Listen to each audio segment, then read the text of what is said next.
أكيد كلنا عارفين أهمية فترة المراجعة النهائية وقد إيه هي فارقة في مشوارك في الثانوية العامة. الفترة اللي بتحدد بنسبة كبيرة أدائك في لجنة الامتحان هيبقى عامل إزاي؟ هل ذاكرت وراجعت كويس ولا قلت أنا فاقد الشغف وما عملتش اللي عليك؟ عشان كده أنا جاي لك بخطة عملية ومنطقية وما فيهاش أي مبالغة علشان تراجع على منهجك كله في كل المواد، وكمان تحل على الفصول والأبواب، وأكيد تحل كمية شوامل كبيرة عشان تخش الامتحان مرتاح. وهمشي معاك خطوة بخطوة بالتوقيتات، وكمان هتكون الخطة بتاعتك مظبوطة على جدول امتحاناتك من أول مادة بتنضافش للمجموعة لآخر مادة وهي الأحياء. فيلا بينا نبدأ.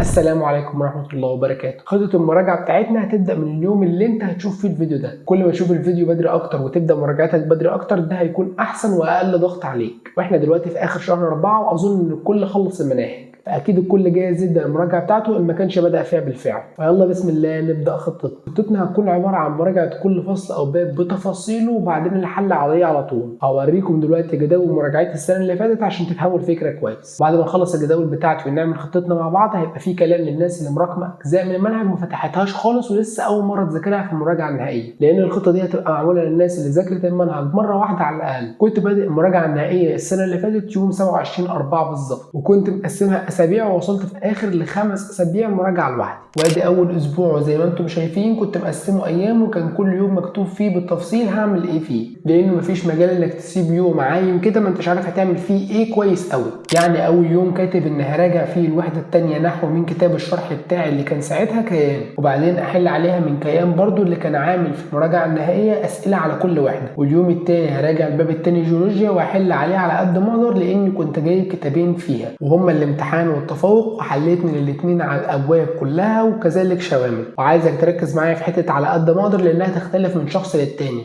بمعنى ان على قد ما اقدر دي بالنسبه لي كانت ان هخلص حل على الباب ده في الكتاب الاولاني، ولو قدرت ان اخش على الكتاب الثاني هعمل كده. لكن في ناس مبيبقاش عندها القدره انها تعمل كده، فما تحملش نفسك فوق طاقتها، ولكن لازم تبقى عارف كويس قوي قدراتك في الحل عامله ايه، وده بتعرفه من حلك على مدار السنه. لو بصينا على اليوم الثالث هتلاقي اني ما قدرتش اراجع في اليوم باب احياء كامل، انا كنت براجع في اليوم بالكتير نص باب بسبب كميه المعلومات الكبيره شويتين في الاحياء. وده تنبيه ليك انك ما تخشش متحمس قوي مع الاحياء، لا خدها بالراحه وتاتا تاتا كده عشان تظبط معاك. بقيه الاسبوع ركزت اكتر على العربي وكمان الاحياء. طب هتقول لي عملت كده ليه؟ اقول لك ان دول المادتين اللي كنت عايز ابدا بيهم لاني كنت حاسس اني مقصر فيهم قبل ما ابدا المراجعه على طول. وانت برضو وانت بتعمل جدولك لازم تمشي بنفس المبدا ده، لاني عايز اقول لك ان ال5 اسابيع دول ما كنتش بذاكر في اليوم الواحد فيهم اللي مكتوب في الجدول بس، لا انا كنت بذاكر كمان مع المدرسين اللي كانوا بيراجعوه في الدروس اللي انا كنت بروحها. ولكن الفكره ان مش كل المدرسين قدروا يخلصوا المناهج مراجعه نهائيه، وفي جزئيات كنت عايز اقعد فيها مع نفسي عشان اظبطها اكتر واكتر. ولكن على الجانب الاخر في مواد ما كنتش براجع الشرح بتاعها الا قليل زي الفيزياء مثلا، عشان المستر كان بيراجع الفصول بالتفصيل في الحصص، وده كان مكفيني الا بعض الجزئيات اللي ما كانتش راضيه تثبت في دماغي، وده كنت بكتشفه وانا بحل. ولهذا السبب عملت جداول مراجعه خاصه بيا وما مشيتش على جداول المدرسين اللي عاملينها لمادته. يعني مثلا المدرس بتاع الاحياء بيراجع الباب الاول وانا براجع الباب الاخير في نفس الوقت، وما تخافش ده مش هيعمل لك تشتت ولا حاجه، او ممكن يعمل لك نوع من الضغط مش اكتر، ولكن هو لابد منه. في الاخر انت هتخش الامتحان بالمنهج كله، يعني لازم يكون المنهج كله حاضر في دماغك. وحصلت الكلام اللي فات ده ان رجعت المنهج كله مع المدرسين ولوحدي والاثنين كملوا بعض. طب في ناس كتير بتسأل عن الكتب اللي رشحها لكم عشان تحلوا منها المراجعه النهائيه. انا هقول لكم على الكتب اللي حليت منها في المراجعه النهائيه واللي سبق واتكلمت عنها في فيديو كتب اول السنه، وكمان هرشح لكم كتب حلوها زمايلي الدكاتره وقالوا انها كويسه وقريبه للامتحان وكانت مفيده بالنسبه لهم، وعدد الاسئله الخزعبليه اللي فيها كان قليل. بالمناسبه صور جداول المراجعه اللي نزلت في الفيديو ده هتنزل كلها على جروب التليجرام، كمان الدكاتره موجودين معايا في الجروب ده عشان نرد على اسئلتكم واي حاجه انتم محتاجينها. طب بالنسبه للعربي حليت على الوحدات في النحو والبلاغه والادب والتعبير من كتاب كيان. اما الشوامل جبت كتاب الاضواء والامتحان. الاضواء كانت امتحاناته معقده شويتين وبعيده عن امتحان اخر السنه، لكن كتاب الامتحان كان كويس جدا وقريب لامتحان اخر السنه. وكذلك الدكاتره بيرشحوا كتاب الامتحان ككتاب اساسي لحل الشوامل، وكمان كتاب الابداع في العربي. اما بالنسبه للانجليزي فانا حليت مذكره مستر فيصل بس وكانت كافيه وزياده، وكمان مستر فيصل كان عامل لنا PDF في شوامل في اخر المراجعه النهائيه، وعامل لنا PDF في امتحانات سنين سابقه كذلك. اللي بالمناسبه مش محتاج تحل منهم غير 2024 و2023 و2022، ولو حبيت تزود ممكن تحل 2021، وده هيبقى بغرض انك تحل اكتر وتتدرب اكتر، لان مواصفات 2021 مختلفه عن مواصفات السنه دي شويتين. اما في الفيزياء فاكتفيت بحل كتاب الامتحان في مراجعه نهائيه، كذلك كل الدكاتره اللي معايا اكدوا ان كتاب الامتحان في المراجعه النهائيه لا غنى عنه، ولكن ممكن تزود معاه كتاب نيوتن لو انت خلصت حل جزئي وشوامل. وكذلك الدكاتره شكروا في مذكره مستر محمد عبد المعبود وقالوا انها فادتهم جدا. اما في الكيمياء فانا اكتفيت برضه بحل كتاب الامتحان في المراجعه النهائيه، والدكاتره برضه بترشح مذكره مستر خالد صقر مع كتاب الامتحان عشان تزود حل مش اكتر. اما في ماده الاحياء والجيولوجيا فانا بقول لكم لازم تحلوا كتاب الامتحان وكتاب التفوق، هيخلوكم داخلين الامتحان معاكم افكار كتير تسندكم شويه، خصوصا ان امتحان الاحياء بيكون فيه افكار كتير جديده ما اتكررتش قبل كده، عشان كده لازم يكون داخل الامتحان معاك كم افكار محترم عشان تعرف تفكر في اي فكره سؤال جديد يقابلك في الامتحان. طبعا ده مش هيتحقق الا بالحل الكتير جدا.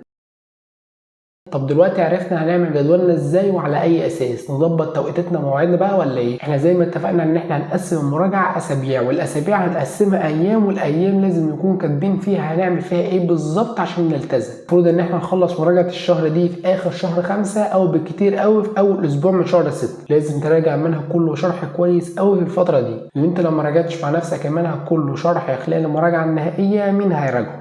مدرس مثلا؟ واعمل حسابك انك لو ما راجعتش المنهج كله شرح خلال المراجعه النهائيه مش هتعرف تراجعه تاني، وما تصدقش انك هتراجع عليه كله في ليالي الامتحان اللي قبل كل ماده. دي بتبقى حل بس لو في معلومه انت مش متاكد منها في الحل بتروح تراجع عليها بس مش اكتر. في نهايه شهر 5 وبدايه شهر 6 انا عايزك تكون رجعت على كل الابواب وكذلك حليت عليهم كلهم، ويا ريت لو بدات تحل شوامل في اخر شهر 5، وان شاء الله من بدايه شهر 6 لازم تكون بتحل شوامل بس، عشان انت لازم تتدرب كتير على الشوامل عشان تحاكي وجودك في لجنه الامتحان وتعرف انت تتصرف ازاي لما تتزنق في كل ماده. واكيد انا ما نسيتش الماده اللي عامله قلق لمعظمكم دلوقتي ومش عارفين تعملوا فيها ايه، وهي الفرنساوي. الفرنساوي ماده لذيذه، ولما كانت بتنضاف للمجموع السنه اللي فاتت كانت ماده لرفع المجموع والتقفيل، انما السنه دي هي ما بتنضافش للمجموع، عشان كده معظمكم اهملها وما فتحهاش حتى. انا عايز اقول لك انها ماده سهله ولكن هي محتاجه مذاكره برضه، ولكن الفكره اني هقول لك انك هتذاكرها عشان تعدي مش اكتر، ودي حاجه سهله الحمد لله. اللي ما بداش فيها يا ريت يبدا دلوقتي وقسمها على الوقت اللي فاضل لحد الامتحان، كل ما تبدا بدري اكتر تلاقي الدنيا اسهل اكتر. وعشان تراجعها قدامك حلين، الحل الاولاني هو انك تسمع شرح مراجعات نهائيه على اليوتيوب، او الحل الثاني واللي انا بفضله شخصيا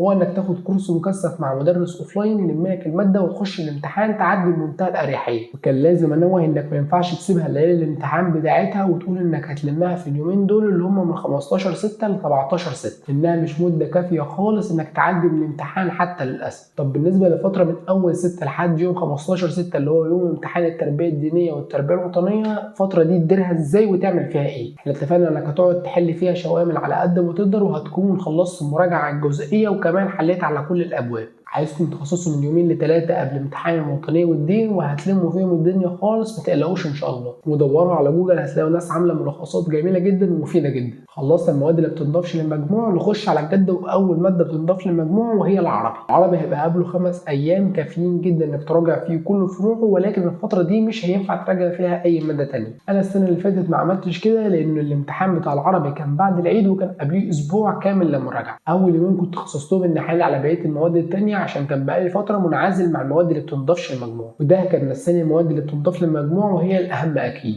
لكن انت دلوقتي ما عندكش الاسبوع ده، والعربي ماده تقيله وفروعه كتير، عشان كده لازم تستغل كويس اول 5 ايام دول وتراجع فيهم على الجزئيات اللي مش ثابته عندك وتحل فيهم على قد ما تقدر شوامل. هتخش بعدها على الفيزياء هتلاقي قبلها 4 ايام، واظن ان دول كافيين تكتشف فيهم الجزئيات اللي مش احسن حاجه عندك لما تحل شوامل. طبعا هتكتشف غلطات كتير لما تحل كتير، ولكن مش عايزك تستسلم لما غلطاتك تكتر. وليك في اللي حصل معايا في الفيزياء السنه اللي فاتت عبره. بعد الفيزياء هيكون عندك الانجليزي وقبله 3 ايام بس، وبرضه انا شايف انها مده كافيه جدا للمراجعه، وهي نفس المده اللي كانت عندنا السنه اللي فاتت، ومطلوب منك انك تحل فيهم لحد ما تقول كفايه، ان كتر الحل ده يخليك تخش الامتحان مستريح. وما تخافوش، امتحان الانجليزي بيجي سهل خالص، ولما تحلوا امتحانات سنين سابقه هتفهموا كلامي. بعد كده هتخشوا على امتحان الكيمياء اللي قبليه 4 ايام زي الفيزياء، ودي ان شاء الله تبقى مده كافيه انك تحل شوامل كتير غير اللي كنت حللها في اول 6. وإياكم تنخدعوا بالكيمياء يا شباب لانها غداره، ممكن تحسسك انك كويس على مدار السنه، ولما تيجي تحل شوامل خاصه امتحانات السنين السابقه هتلاقيها صعبه وتغلط كتير جدا. عايزكم ساعتها تتعاملوا كويس وما تيأسوش وتفضلوا تحلوا على قد ما تقدروا عشان ربنا يكرمكم. بعد الكيمياء هيبقى عندكم الاحياء وقبلها اسبوع كامل للمراجعه زينا السنه اللي فاتت. طبعا انا بتكلم من وجهه نظر طالب علم علوم لان انا كنت الطالب ده وعذر لطلبه ادبي وعلم رياضه،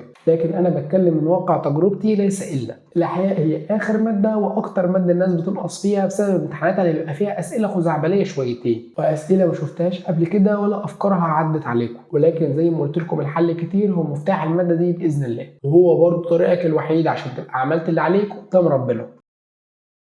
بالنسبة للناس اللي مراكمة حاجات وأول مرة تفتحها وتذاكرها في المراجعة النهائية فليكم كلمتين خاصين كده دلوقتي. طبعا ما كانش ليه لازمة المراكمة دي كلها طول الفترة دي، طبعا أنا مش جاي أعاتب ولكن أنا جاي أحل. بالنسبة للحاجات اللي أنت ما فتحتهاش قبل كده وأول مرة تذاكرها دلوقتي فاسمعها من فيديوهات المراجعة النهائية بتاعت المدرسين مش من الفيديوهات الأساسية بتاعت السنة. هتقول لي ليه؟ هقول لك لكذا سبب. أولهم إن المدرسين بيغيروا طريقة شرحهم علشان يناسبوا الطلبة اللي ما فهمتش منهم من أول السنة، فبيوصلوا لأحسن طريقة يشرحوا بيها الجزئيات اللي ما اتفهمتش من اول السنه. وقد تكون انت راكمت جزئيه صعبه مسببه مشاكل لمعظم الناس والمدرسين غيروا طريقه شرحها عشان تفهمها اكتر. تاني سبب معانا وهو ان المدرسين بيوجزوا في الشرح في المراجعه النهائيه وبيدوا لك الخلاصه وبيبعدوا عن الحاجات اللي صعب انها تيجي في الامتحان، فبالتالي انت توصل للزتونه اللي هتخش بيها الامتحان واللي هتوصل بيها لاكبر درجات ممكنه ان شاء الله.